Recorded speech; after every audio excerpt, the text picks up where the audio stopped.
as përdora asnjë lloj toni apo që mund të kisha lënë, domethënë, për ta ofenduar apo për kryeministrin, ndërkohë që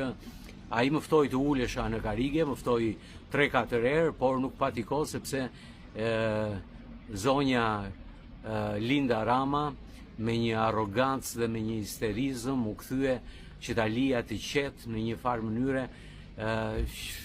që nuk e prisja, nuk ishte e pa konceptueshme dhe nuk e konceptoj dot se si kjo shkencëtaro ekspertja e midhjes dhe e peshkut si një nepërk muoll në fyt sa tronditi dhe djalin e saj me reagimin që pati. Natyrisht unë beta dhe i thash mirë, po t'jap disa fiq, nuk i kam për ty, i thash, po me që mu gjëndën tani t'u jap dhe në momentin që do jipja fiq, tha ullu aty, tha se ato fiq e ditha se ku t'i fusta ato fiq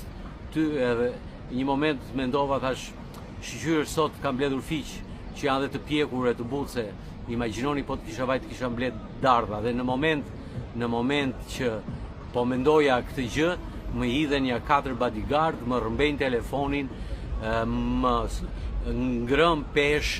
Edi Rama ja kërkon telefonin, merr telefonin tim, i them jep telefonin, Linda duke bërtitur në anën tjetër, në mes të fshatit të Vunojt, morën telefonin, më fshin video dhe më shoqëruan me një furgon me policë dhe me forcat shqiponja në komisariatin e Himarës.